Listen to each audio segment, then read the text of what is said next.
Hello, good evening dear student. So जैसा कि हम ये कर रहे थे श्योर शॉट 75। तो सबसे पहले इस कोर्स का मतलब बताता हूँ। इसमें जितने भी पॉइंट्स मैं कवर कर रहा हूँ और वो पॉइंट अगर आप अच्छे से याद कर लोगे तो 75 questions out of 90 in your NEET 2023 you will get from this material only. ठीक है। तो बच्चों इस चैप्टर में एक दो चीज़ें मैं आपको बता देता हूँ जो भी यहाँ प्रेजेंटेशन में आपको दिखाने वाला हूँ।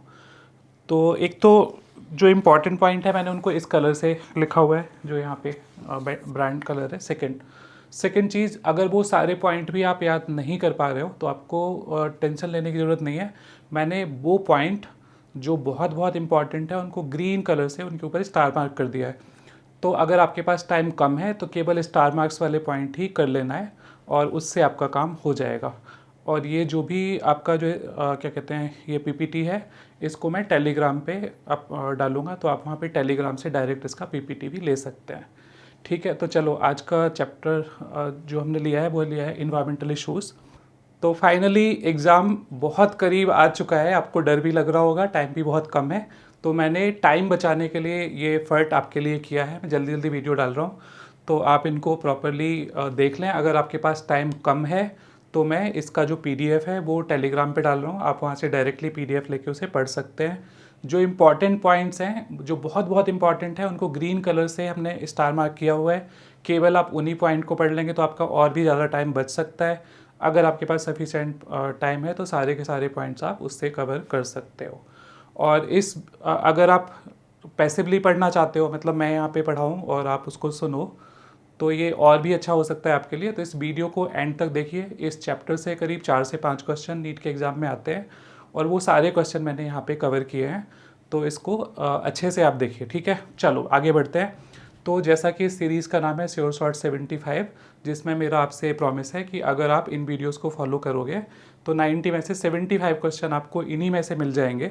वैसे तो 99% सारे क्वेश्चन मिल जाएंगे, बट 75 में आपको सेफली बोल रहा हूँ। ठीक है। तो इस चैप्टर का नाम है इन्वायरमेंटल इशू। हम जल्दी से इसको शुरू कर देते हैं। मैंने यहाँ पे लिखा है most important questions for NEET 2023 just in 15 minute. ठीक है। तो देखते हैं वीडियो कितना बड़ा बनता है। कोशिश तो यही है कि जल्दी से ख़त्म हो जाए। Let's see. चलो, तो ये पहला टॉपिक हमने यहाँ से स्टार्ट किया है। तो आपके बुक में 3 एक्ट दिए हुए हैं, environment act, air act and water act.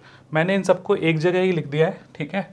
इनका ईयर पूछा जाता है तो आप इन्वायरमेंट एक्ट के लिए याद रखेंगे 1986, एयर के लिए एक्ट याद रखेंगे 1981। और एक इम्पॉर्टेंट पॉइंट है, पहले जब ये एक्ट बनाई गई थी तो उसमें नॉइज़ को इंक्लूड नहीं किया गया था। 1987 में इसमें चेंजेस हुए जिसको हम अमेंडमेंट बोलते हैं। तो एक नई अमेंडमेंट 1987 में इसमें अटैच करी गई और इसमें नॉइज़ को इंक्लूड किया गया। तो ये पॉइंट भी हमारा बहुत इंपॉर्टेंट हो जाता है। चलो, सबसे पहले हमें लगा कि वाटर साफ़ सुथरा होना चाहिए। ये हमें 1974 में लग गया था, तो ये एक्ट सबसे पहले आई वाटर। फिर हमें लगा एयर भी साफ़ होना चाहिए 1981, तो ये सेकंड नंबर पे आई। और फिर सबसे बाद में हमें लगा कि अरे एयर भी क्लीन है, वाटर भी क्लीन है, इन्वायरमेंट को भी क्लीन होना चाहिए, है ना।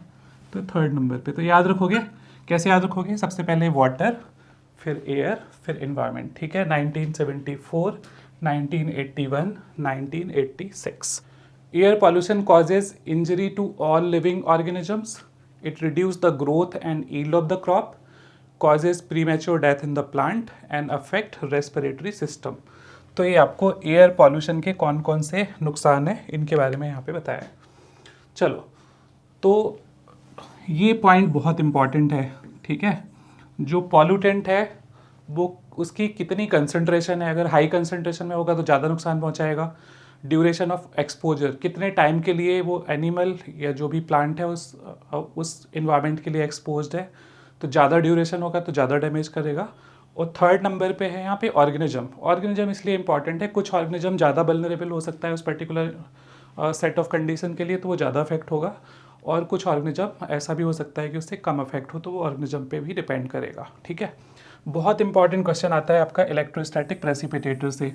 तो ये क्या होता है? फैक्ट्री की चिमनी से बहुत सारे डस्ट पार्टिकल एयर के अंदर आ जाते हैं जिससे एयर पॉल्यूशन होता है।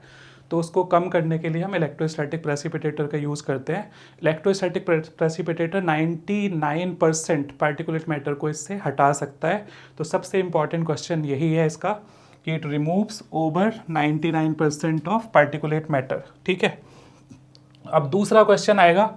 मैंने इसको डायग्राम में ही सारी बातें लिख दी हैं। इलेक्ट्रोस्टैटिक प्रेसिपिटेटर का कॉन्सेप्ट क्या है, यहाँ पे ये प्लेट्स हैं जो ग्राउंडेड हैं, मतलब पॉजिटिव टर्मिनल बोल सकते हैं, और इससे वो कनेक्टेड है। ये फैक्ट्री है, यह थर्मल पावर प्लांट है जिससे डर्टी एयर आ रही है, इसके अंदर से फ्लो करेगी। यहाँ पे हमने हाई वोल्टेज पे वायर मेंटेन करे हुए हैं, ये कोरोना डिस्चार्ज करते हैं। ये जो एयर के जो अंदर जो डस्ट पार्टिकल है वो निगेटिवली चार्ज हो जाएंगे, और जैसे ही वो यहाँ से क्रॉस करेंगे तो जो ग्राउंडेड प्लेट है ये उनको अट्रैक्ट कर लेंगी because of they are positively charged. तो जो आपके डस्ट पार्टिकल्स हैं यहाँ पे सेटल हो जाएंगे। ठीक है, अब क्वेश्चन क्या क्या बनता है इसमें। एक क्वेश्चन आता है कि यहाँ पे जो वायर हैं उनका वोल्टेज कितना रखते हैं, तो सेवरल थाउजेंड वोल्ट आपकी बुक में लिखा हुआ है, डायरेक्टली आपको ये याद रखना है, several thousand volt. Collecting plate होते हैं उनको कौन सा चार्ज देते हैं, तो वो दे आर ग्राउंडेड, ठीक है, पॉजिटिव। ठीक है, डस्ट पार्टिकल के ऊपर कौन सा चार्ज आता है, निगेटिव, इनके ऊपर निगेटिव चार्ज आता है। ठीक है, जब एयर यहाँ से पास हो रही है तो एयर की वेलोसिटी कितनी होनी चाहिए, ज़्यादा होनी चाहिए, कम होनी चाहिए, आंसर है लो होनी चाहिए। क्यों, क्योंकि डस्ट पार्टिकल को सेटल होने के लिए सफिशिएंट टाइम मिलना चाहिए। ठीक है, चलो आगे बढ़ते हैं। तो अब हम बात करेंगे अगले टॉपिक स्क्रबर की। ठीक है, तो स्क्रबर एक दूसरा तरीका है एयर को क्लीन करने का। ठीक है, तो इसमें हम क्या यूज़ कर रहे हैं, डर्टी एयर इसके अंदर से जा रही है, इसे राइज करेगी, तो एक तो ग्रेविटी की वजह से भी सेटल हो सकती है। यहाँ पे हम वाटर और लाइम का स्प्रे यूज़ कर रहे हैं जो डस्ट के पार्टिकल को वेट कर देगा। वेट जो पार्टिकल्स होंगे उनका वेट ज़्यादा होगा तो वो नीचे सेटल हो जाएंगे। ठीक है, इसका सबसे इंपॉर्टेंट क्वेश्चन ये वाला पूछा जाता है, gases scrubber can remove gases like SO2, ये सबसे इंपॉर्टेंट क्वेश्चन है। ठीक है, बाकी क्या क्या प्रॉब्लम होती है इससे, यानी एयर पॉल्यूशन से क्या क्या प्रॉब्लम्स हो सकती है ना। तो ब्रीदिंग एंड रेस्पिरेटरी सिम्टम्स हो सकते हैं, irritation, inflammation, damage to lungs और प्री मैच्योर डेथ, इतना हो सकता है पार्टिकुलेट मैटर से। ठीक है, सबसे इम्पॉर्टेंट क्वेश्चन जो पहले भी नीट में आ चुका है, क्वेश्चन ये है कि जो पार्टिकल 2.5 माइक्रोमीटर से छोटे होते हैं उनको हमारा रेस्पिरेटरी सिस्टम रोक नहीं पाता है और वो लंग्स के अंदर चले जाते हैं और लंग्स को डैमेज पहुंचाते हैं। तो according to CPCB is central pollution control board, so according to CPCB particle size 2.5 micrometer or less are most harmful for human being. They cause greatest harm because our respiratory system cannot prevent them, right? तो vehicular pollution, तो vehicle से जो भी हमारे country में जो metro cities हैं उनमें व्हीकल सबसे ज़्यादा कंट्रीब्यूटिंग फैक्टर है पॉल्यूशन के लिए। ठीक है, तो सबसे पहले ऑटोमोबाइल्स और जो भी व्हीकल्स हैं उनकी टाइम टू टाइम सर्विस होनी चाहिए, तो प्रॉपर मेंटेनेंस रिक्वायर्ड है। लेड फ्री पेट्रोल और डीजल यूज़ करना चाहिए। ठीक है, तो टेट्राएथाइल लेड एक सब्सटेंस होता है जो एंटी नॉकिंग एजेंट की तरह यूज़ होता है, मतलब इंजन की नॉइज़ को कम करने के लिए यूज़ होता है। और लेकिन उसके साथ प्रॉब्लम क्या है कि जो व्हीकल के अंदर कैटालिटिक कन्वर्टर है, वो कैटालिटिक कन्वर्टर के अंदर जो कैटलिस्ट यूज होते हैं वो उनको नॉन रिएक्टिव बना देता है। ठीक है, तो इसीलिए लेड फ्री पेट्रोल यूज़ करना चाहिए ताकि कैटालिटिक कन्वर्टर काम कर पाए।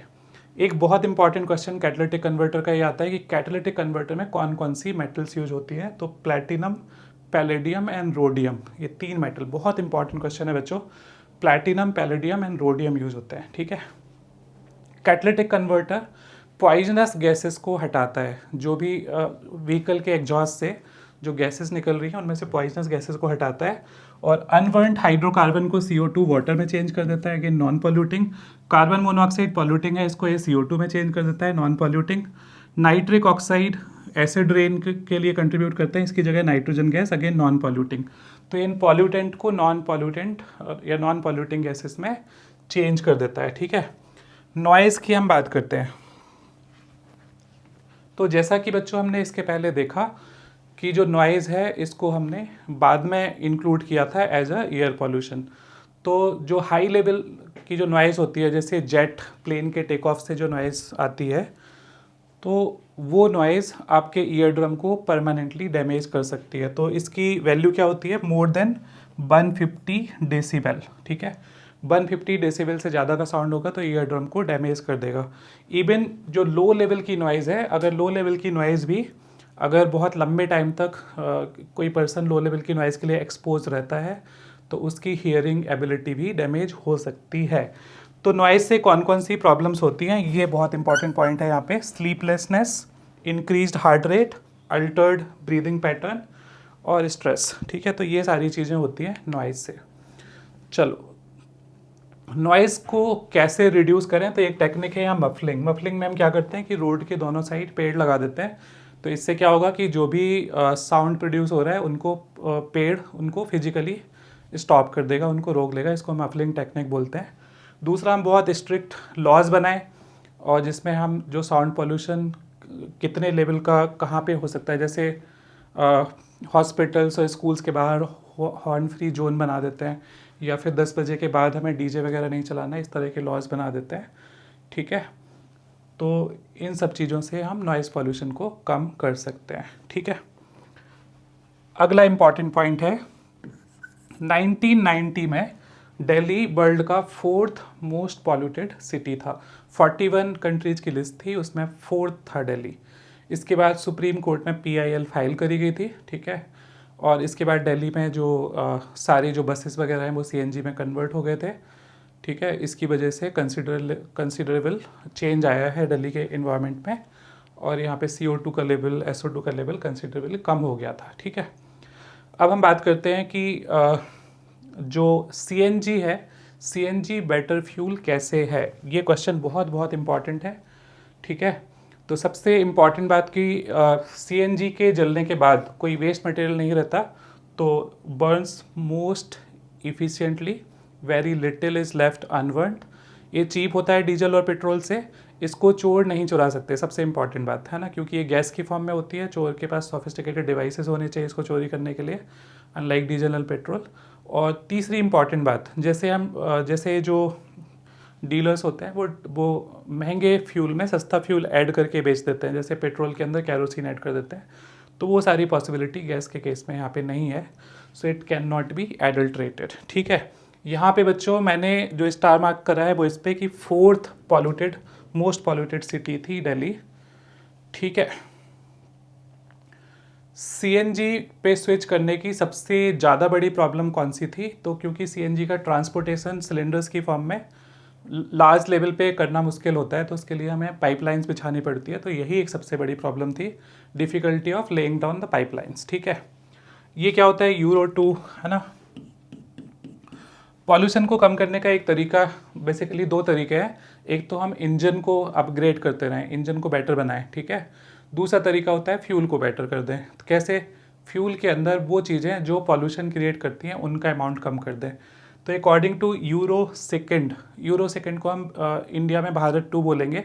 आजकल तो BS6 चल रहा है, भारत स्टेज 6, जैसे इसको हम BS2 लिख सकते हैं। ये इसके BS2 के इक्विवेलेंट है। आजकल तो BS6 तक पहुंच गए हैं, ठीक है। हाँ, तो यूरो सेकेंड के अकॉर्डिंग सल्फर का कंटेंट डीजल में 350 ppm और पेट्रोल में 150 ppm तक रखना है, और एरोमेटिक हाइड्रोकार्बन 42% रखना है, ठीक है। तो हमारा अल्टीमेट गोल है कि फ्यूल को हमें अपग्रेड करते जाना है। किस लेवल तक कर लेना है कि सल्फर का कंटेंट 50 ppm रहे डीजल पेट्रोल दोनों में, और एरोमेटिक हाइड्रोकार्बन को हमें 35% तक कंटेन करना है, ठीक है। तो ये फ्यूल पॉलिसी, जो ऑटो फ्यूल पॉलिसी का ये टारगेट है, ठीक है। चलो, ये क्वेश्चन बहुत इंपॉर्टेंट है कि अगर जो ड्रिंकिंग वाटर है उसके अंदर 0.1% भी इम्प्योरिटी होती है तो वो ह्यूमन यूज़ के लिए अनफिट माना जाता है, राइट। तो आपको ये पॉइंट याद रखना है, मैंने स्टार मार्क किया है इसको। सॉलिड्स को रिमूव करना पानी से, जैसे उसके अंदर सॉलिड अगर पड़ा हुआ है तो वो इजीली सेटल करके हम उसको हटा सकते हैं। बट अगर उसके अंदर केमिकल्स हैं, फॉस्फेट, नाइट्रेट हैं, टॉक्सिक आयंस हैं या ऑर्गेनिक कंपाउंड हैं, तो उनको निकालना बहुत मुश्किल होता है, right. So these are difficult to remove. BOD क्या होता है, बायोकेमिकल ऑक्सीजन डिमांड। BOD क्या है, बायोकेमिकल ऑक्सीजन डिमांड। तो वाटर के अंदर जो भी पॉल्यूटेंट हैं, जो भी ऑर्गेनिक मैटर है, उनको ऑक्सीडाइज करने के लिए जो ऑक्सीजन चाहिए होती है वो BOD है। ये 1 लीटर वाटर के लिए हम डिफाइन करते हैं, तो हम ऐसे बोल सकते हैं कि it is the amount of oxygen required to oxidize all the organic matter which is present in 1 litre of water, we will call it BOD। ठीक है, तो हमने BOD की बात कर ली। अगर किसी वाटर के सैंपल की BOD ज़्यादा है, इसका मतलब है उसमें ऑर्गेनिक मैटर बहुत ज़्यादा है, बायोडिग्रेडेबल ऑर्गेनिक मैटर बहुत ज़्यादा है, इसका मतलब वो वाटर पॉल्यूटेड है। तो पॉल्यूटेड वाटर की ये पहचान हो जाता है कि अगर BOD हाई है तो पॉल्यूटेड है, BOD लो है तो पॉल्यूटेड नहीं है। ठीक है, ये BOD और DO डिजॉल्व ऑक्सीजन का ग्राफ है जो आपको अच्छे से याद करना है। जैसे यहाँ से कोई नदी बहती हुई जा रही है, ये शहर का कोई गटर है जो इसके अंदर खुल रहा है, तो इसको हम बोलेंगे पॉइंट ऑफ डिस्चार्ज। तो पॉइंट ऑफ डिस्चार्ज पे आप देखोगे ग्राफ में भी यहाँ पे पॉइंट ऑफ डिस्चार्ज दिखाया गया है। तो यहाँ पे क्या होगा कि large amount of organic matter होगा जिसको ऑक्सीडाइज करने के लिए हमें बहुत ज़्यादा ऑक्सीजन चाहिए होगी। तो यहाँ पे BOD देखो टॉप पे है, ये ब्लू वाला कर्व यहाँ पे टॉप पे है। ठीक है, डिजॉल्व ऑक्सीजन क्योंकि ये यूज हो जाएगी यहाँ पे तो बिल्कुल कम होगी, और जैसे जैसे ये पानी आगे बढ़ता जाएगा इस रिवर के अंदर वैसे वैसे वो क्लीन होता चला जाएगा, क्योंकि जो इसके अंदर ऑर्गेनिक मैटर है वो ऑक्सीडाइज होता चला जाएगा। इसका मतलब है इसके अंदर डिजॉल्व ऑक्सीजन का लेवल बढ़ता जाएगा। तो देखो डिजॉल्व ऑक्सीजन का लेवल बढ़ रहा है और BOD का लेवल घट रहा है। बहुत बहुत इंपॉर्टेंट ग्राफ है, इसको आपको बहुत अच्छे से याद करना है। ठीक है, एल्गल ब्लूम क्या होता है? एल्गल ब्लूम मतलब जो एल्गी है उसका एक्सेसिव ग्रोथ के होने को एल्गल ब्लूम बोलते हैं। तो ये होता क्यों है? न्यूट्रिएंट, जो अमाउंट ऑफ न्यूट्रिएंट है वो एक्वाटिक इकोसिस्टम में अगर बहुत ज़्यादा हो जाता है, उसमें बहुत ज़्यादा फॉस्फेट एक्सेट्रा होते हैं, नाइट्रोजन या फॉस्फेट होते हैं, तो उसकी वजह से एल्गी की विगरस ग्रोथ होती है। उसी विगरस ग्रोथ को हम एल्गल ब्लूम कर बोलते हैं। एल्गल ब्लूम से वाटर बॉडी का एक डिस्टिंक्ट ग्रीनिश कलर आ जाता है, और जो वाटर है वो बहुत एक तरह से फाउल ऑर्डर का हो जाता है, और जो जो आपका वाटर बॉडी का सरफेस है वो भी इंटायरली इससे ब्लूम से कवर हो जाता है। इससे क्या होता है कि जो ऑक्सीजन की सप्लाई है वाटर में, क्योंकि एयर से ऑक्सीजन वाटर में डिफ्यूज़ करती रहती है, तो वो ऑक्सीजन की सप्लाई कट जाती है। अब ऑक्सीजन की सप्लाई कट जाने से क्या होगा बच्चों कि वाटर के अंदर ऑक्सीजन की कमी हो जाएगी। इससे जो एक्वेटिक इकोसिस्टम में जो ऑर्गेनिज्म है, प्लांट है, एनिमल्स हैं, तो उनकी डेथ हो सकती है, और अल्टीमेटली जो लेक है, लेक एक तरह से बायोडाइवर्सिटी के पॉइंट ऑफ व्यू से डिस्ट्रॉय हो सकती है। तो हम बोल सकते हैं कि lake will be choked to death. ठीक है, कुछ ब्लूम फॉर्मिंग एल्गी हैं जो एक्सट्रीमली टॉक्सिक होते हैं ह्यूमन और एनिमल के लिए, ये भी एक इम्पॉर्टेंट है। और ये जो मैंने आपको अगेन ये पिंक जैसा कलर से लिखा हुआ है, तो ये बहुत इंपॉर्टेंट पॉइंट है। ठीक है, तो इचॉर्निया क्रेसिपस, जिसको हम वाटर हाइसिंथ बोलते हैं, it is the world's most problematic aquatic weed. तो सबसे इंपॉर्टेंट क्वेश्चन कौन सा है? पहला, world's most problematic aquatic weed, answer है वाटर हाइसिंथ। वाटर हाइसिंथ को हम टेरर ऑफ बंगाल भी बोलते हैं। ये ऐसा क्या करती है? ये बहुत फास्ट स्पीड से ग्रो करती है, so before we can remove it, it will grow again. तो ये एक प्रॉब्लम है, और यूट्रोफिक वाटर बॉडीज में ये ग्रो करती है। इससे इकोसिस्टम के अंदर इम्बैलेंस एक तरह से हो जाता है। ठीक है, अगला क्वेश्चन यहाँ पे हैवी मेटल्स के बारे में। तो हैवी मेटल हम उनको बोलते हैं जिनका जो डेंसिटी है वो ग्रेटर देन 5 ग्राम पर cc होता है। जैसे आपका मर्क्यूरी, कैडमियम, कॉपर और लेड, ये सारे आपके क्या हैं? ये हैं आपके हैवी मेटल्स। अब हम बात करेंगे बायोमैग्निफिकेशन। तो बायोमैग्निफिकेशन की डेफिनेशन क्या है कि जैसे कोई पॉल्यूटेंट है, फॉर एग्जांपल DDT, ठीक है, तो सक्सेसिव ट्रॉफिक लेवल पे इसका जो अमाउंट है ऑर्गेनिज्म के अंदर वो बढ़ता चला जाता है, इसी को हम बायोमैग्निफिकेशन बोलते हैं। तो और एक बार मैं फिर से इसको रिपीट करता हूँ, increase in the concentration of the toxicant at successive trophic level is known as biomagnification. तो यहाँ पे 2 एग्जाम्पल हैं, आपका मर्क्यूरी और DDT, ये 2 बायोमैग्निफिकेशन के एग्जाम्पल हैं। मतलब इन दोनों के केस में हमें बायोमैग्निफिकेशन देखने को मिलता है। और ये आपके बुक में डायग्राम डायरेक्टली बना हुआ है। इससे क्वेश्चन आपका कैसा आ सकता है? पूछेंगे आपसे लार्ज फिश में DDT की कंसंट्रेशन क्या होगी? 2 ppm, ठीक है। फिश ईटिंग बर्ड में 25 ppm। बुक में ये वाला डेटा गलत है, करेक्ट कर लेना, ये 0.003 ppv है, 0.003 ppv, ठीक है। ये क्वेश्चन बहुत बहुत ज़्यादा इम्पॉर्टेंट है, ठीक है। अगर DDT की कंसंट्रेशन वाटर में ज़्यादा है तो क्या करती है ये कि बर्ड्स के अंदर कैल्शियम मेटाबॉलिज्म को डिस्टर्ब करती है। और आपको पता है कि बर्ड एग ले करते हैं तो उनके जो एग का जो शेल है वो थिन हो जाएगा, और इससे क्या होगा कि प्री मैच्योर ब्रेकिंग होगी उनकी एग शेल की। और प्री मैच्योर ब्रेकिंग से क्या होगा कि उनकी जो पॉपुलेशन है धीरे धीरे डिक्लाइन होती चली जाएगी, क्योंकि जो सर्वाइवल का रेट उनके ऑफ स्प्रिंग्स का कम हो जाएगा because of premature breaking of eggs. ठीक है, तो ये क्वेश्चन बहुत बहुत इंपॉर्टेंट है। तो इसमें क्या क्या क्वेश्चन बनता है? Thinning of egg cells because of excessive DDT। ठीक है, DDT disturbs calcium metabolism in the birds and it causes decline in birds population. ठीक है बच्चों, अगर आपको डिफ़िकल्टी हो रही होगी पूरे चैप्टर को फॉलो करने के लिए तो मैं अगेन आपको बोल रहा हूँ, जितने पॉइंट्स पे मैंने ग्रीन स्टार मार्क किया है या पिंक कलर से लिखा है केवल उतने ही पॉइंट याद कर लो, बस दैट्स इट। ठीक है, चलो यूट्रोफिकेशन क्या होता है?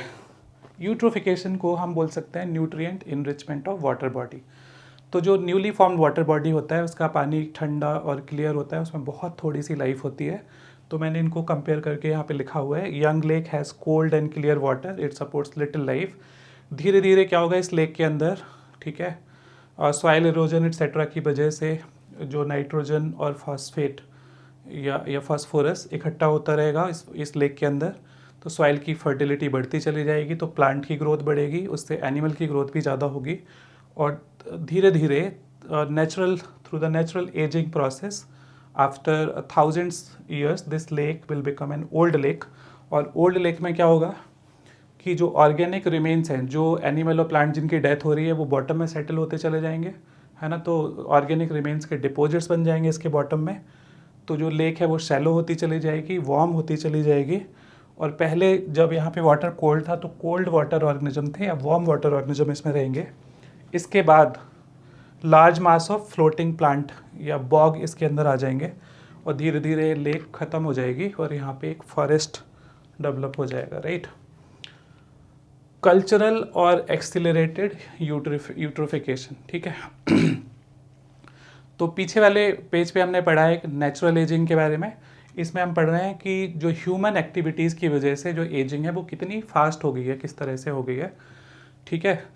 तो ह्यूमन एक्टिविटीज़ की वजह से जो यूट्रोफिकेशन हो रहा है उसको हम कल्चरल और एक्सिलरेटेड यूट्रोफिकेशन बोल रहे हैं। इसके 3 रीजन है। सीवेज को हम वाटर बॉडी में ड्रॉप कर रहे हैं डायरेक्टली, तो इससे न्यूट्रिएंट का अमाउंट वाटर बॉडी में बढ़ रहा है। एग्रीकल्चरल वेस्ट और इंडस्ट्रियल वेस्ट, ठीक है। तो इन सबके अंदर जो प्राइम कंटेमिनेंट हैं अगेन नाइट्रेट एंड फॉस्फेट ही होते हैं, जिसकी वजह से प्लांट की ग्रोथ प्रमोट होती है और फिर उससे एनिमल्स की ग्रोथ होती है, ठीक है। सो ये सारे चीज़ें एग्रीकल्चरल वेस्ट, इंडस्ट्रियल वेस्ट और सीवेज ये मिलके they over stimulate the growth of algae, और उसकी वजह से स्कम, अनप्लेजेंट ऑर्डर, ठीक है, वाटर बॉडी के अंदर ऑक्सीजन की कमी और ultimately death of the lake, ठीक है। चलो अगला पॉइंट, अगर हम हीटेड वेस्ट वाटर की बात करें तो हीटेड वेस्ट वाटर आता कहाँ से? या तो फैक्ट्री से आता है, ठीक है, फैक्ट्री से आता है, या फिर कोई लेट्स से कि कोई फूड प्रोसेसिंग प्लांट है तो उसके अंदर से भी हॉट वाटर वहाँ पे कूलेंट की तरह यूज़ करते हैं तो वो निकल सकता है, राइट। तो जब ये हॉट वाटर, अगर हॉट कंट्री के अंदर ही हॉट वाटर निकल रहा है ना, तो जो भी नेचुरल फ्लोरा एंड फौना होगा वाटर बॉडी के अंदर वो उससे डैमेज हो जाएगा।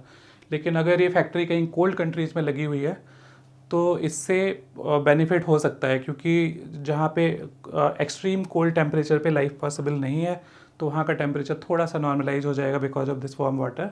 तो वहाँ पे ये बेनिफिट भी पहुँचा सकता है, लाइफ वहाँ पे शुरू हो सकती है, बेटर हो सकती है, but after disrupting the already existing ecosystem और डाइवर्सिटी, राइट।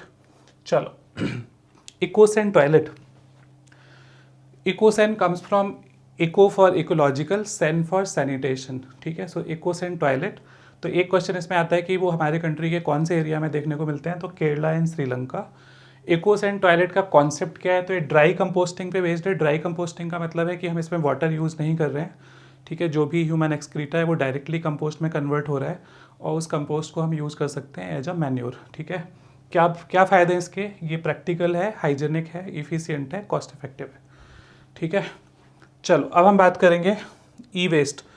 तो ई वेस्ट होता है जैसे पुराना लैपटॉप, पुराना कंप्यूटर, पुराने मोबाइल्स, ठीक है। तो इनके अंदर होता है कॉपर, आयरन, सिलिकॉन, निकल एंड गोल्ड, ठीक है। तो जो डेवलप्ड कंट्रीज़ हैं, वो डेवलपिंग कंट्री इंडिया है, चाइना के अंदर ये अपना ई वेस्ट भेज देते हैं और यहाँ पे वर्कर चीप मिलते हैं, तो ये इसको क्या कहते हैं, सेपरेट कर लेते हैं और इसको प्रोसेस करते हैं, राइट। बट जो प्रॉपर तरीका इनका होता है डिस्पोज करने का, वो इनको इंसिनरेशन कर सकते हैं या फिर इसको हम मिट्टी के अंदर दफना सकते हैं, है ना, वो एक बेटर तरीका हो सकता है। चलो, पॉलीब्लेंड।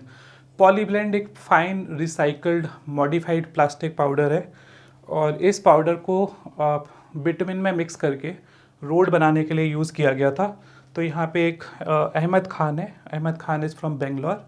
तो उन्होंने RV college of engineering and Bangalore city municipal corporation इनके साथ मिल के ये प्रोजेक्ट स्टार्ट किया था और इसकी हेल्प से जो पॉलीब्लेंड को बिटुमिन में मिक्स करके जब हमने यूज़ किया तो रोड की लाइफ 3 फोल्ड बढ़ गई थी, है ना।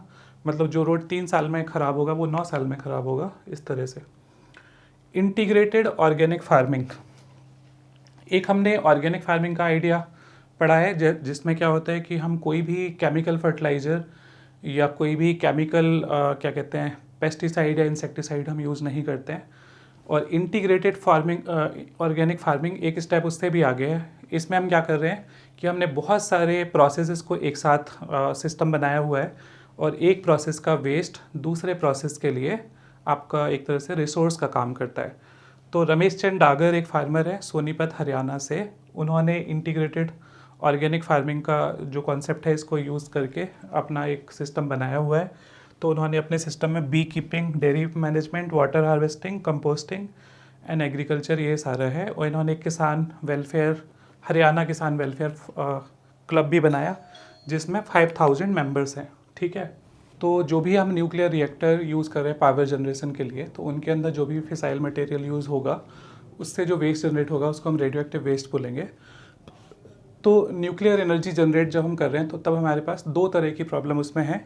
एक तो एक्सीडेंटल लीकेज, अगर एक्सीडेंटल लीकेज होता है तो क्या होगा कि उसमें जो रेडिएशंस हैं, रेडिएशंस एनिमल्स को बहुत बुरी तरह से डैमेज पहुंचा सकते हैं, ठीक है। किस तरह से कि एनिमल्स के अंदर कैंसर्स हो सकते हैं, उनकी स्किन ख़राब हो सकती है, उनका सर्वाइवल डिफ़िकल्ट हो सकता है, डेथ हो सकती है, डिपेंडिंग ऑन कि किस लेवल का रेडिएशन लीक हुआ है। तो ऐसे हमारे पास 2 एग्जाम्पल हैं अभी तक, 3 माइल आइलैंड एंड चेरनोबिल। ये 2 इंसिडेंट अभी हुए हैं जो कि न्यूक्लियर एक्सीडेंटल लीकेज के एग्जाम्पल है।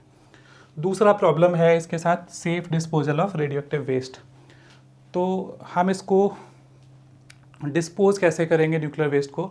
सबसे पहले उसका प्री ट्रीटमेंट करेंगे। प्री ट्रीटमेंट करने के बाद हम उनको स्टील के बड़े बड़े सील्ड कंटेनर के अंदर भरेंगे और उसको मिट्टी के अंदर दफना देंगे, ठीक है। तो ये इसको सेफली डिस्पोज करने का तरीका है, ठीक है। तो हमने रेडियो एक्टिव वेस्ट की बात कर ली। अगला है green house effect and global warming, ठीक है। तो green house effect and global warming, ठीक है। तो ये नेचुरल प्रोसेस है। तो हमारा जो एटमॉस्फेयर है वो सन की हीट को ट्रैप कर लेता है, उसकी वजह से अर्थ का टेम्परेचर थोड़ा सा बढ़ा हुआ रहता है, इसकी वजह से अर्थ हैबिटेबल है, ठीक है। जैसे आपको एक एग्जांपल देता हूँ, अगर हम ये ग्रीन हाउस इफेक्ट को एलिमिनेट कर दें तो global average temperature -18 degree centigrade हो जाएगा। तो मतलब जो लाइफ का सर्वाइवल इस प्लैनेट पे इम्पॉसिबल हो जाएगा। लेकिन इन ग्रीन हाउस गैसेस की वजह से हमारी अर्थ का जो एवरेज टेम्परेचर है वो है 15 डिग्री सी, ठीक है।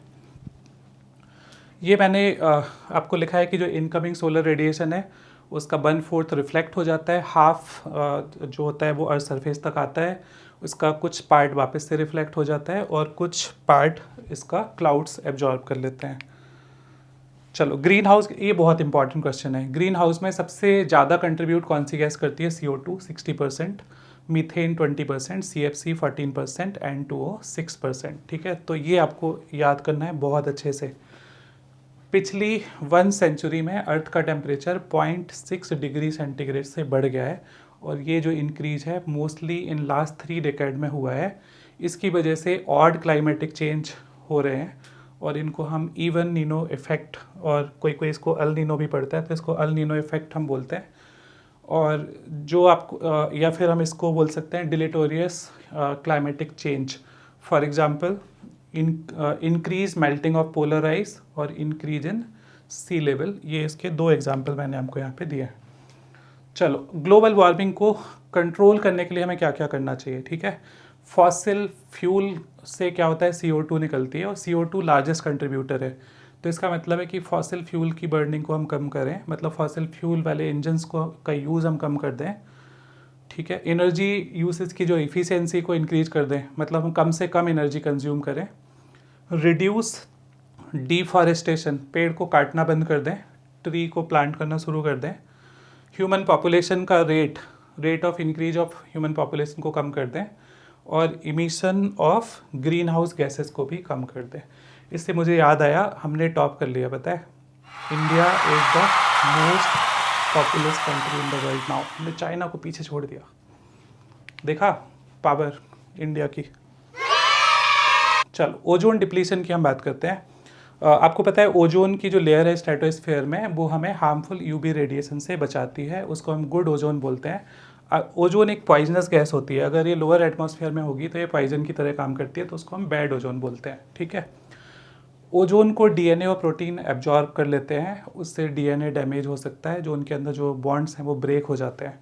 थिकनेस ऑफ ओजोन को मेजर करने का जो यूनिट है उसको हम डॉप्सन यूनिट या DU बोलते हैं। बहुत इंपॉर्टेंट क्वेश्चन है, अगेन हमने यहाँ पे स्टार मार्क कर रखा है, ठीक है।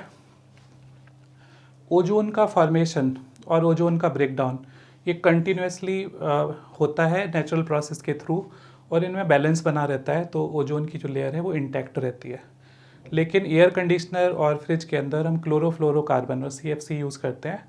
CFC अगर इन्वायरमेंट में जाता है तो वो क्लोराइड फ्री रेडिकल बनाता है, और क्लोराइड फ्री रेडिकल ओजोन के ब्रेकडाउन में कैटलिस्ट की तरह काम करता है, ठीक है। तो अब क्या होगा कि इसकी वजह से ओजोन का ब्रेकडाउन ज़्यादा होगा, और एंटार्क्टिका के ऊपर ओजोन का थिन्ड आउट पोर्शन हमें दिखाई देता है, जिसको हम ओजोन होल बोलते हैं। क्या बोलते हैं? UV रेडिएशंस, अगर ओजोन की लेयर इंटैक्ट नहीं होगी तो UV रेडिएशन हम तक आ जाएंगे और हमारे अंदर DNA डैमेज या म्यूटेशन कराएंगे।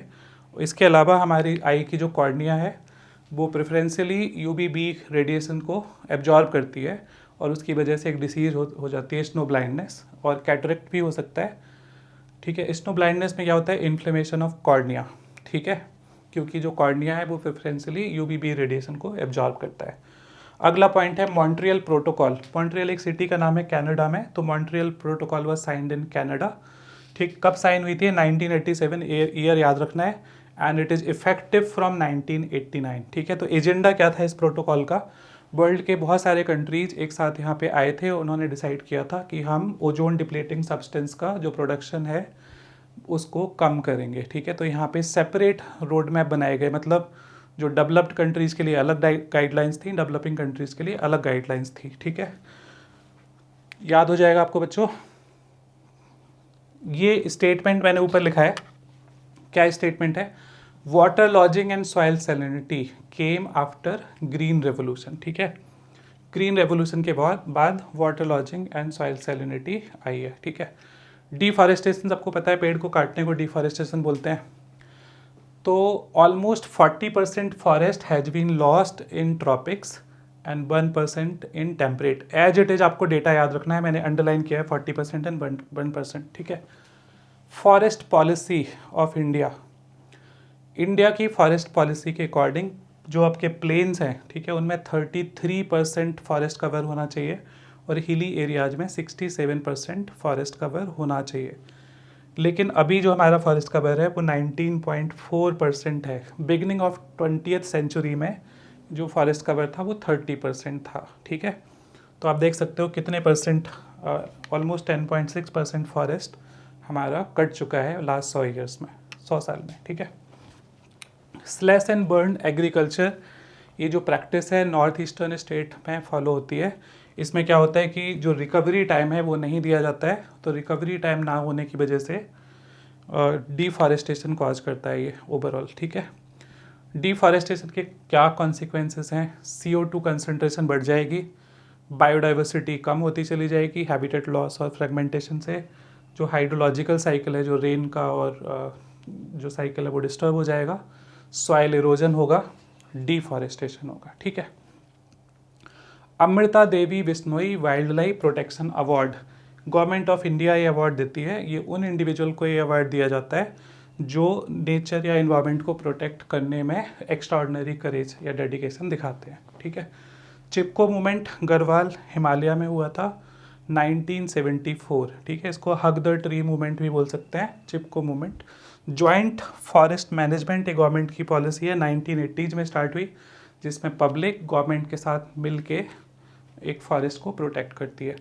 तो बच्चों ये चैप्टर हमने बहुत क्विकली ख़त्म कर लिया है। मैं आपको फिर से बता देता हूँ, जो हमने पिंक कलर में लिखा है वो इम्पॉर्टेंट पॉइंट्स हैं, जिस पे हमने ग्रीन स्टार मार्क किया है वो सबसे ज़्यादा इम्पॉर्टेंट पॉइंट है। आपके अकॉर्डिंग जो भी टाइम हो उसके हिसाब से आप देख लेना। अगर आपको वीडियो जल्दी जल्दी देखना है तो आप 1.25 या 1.5x पे देख लेना। Thank you, all the best, मिलते हैं नेक्स्ट वीडियो में। और बच्चों अगर आपने ये चैनल सब्सक्राइब नहीं किया है तो प्लीज़ सब्सक्राइब कर लें, like subscribe and comment. Thank you.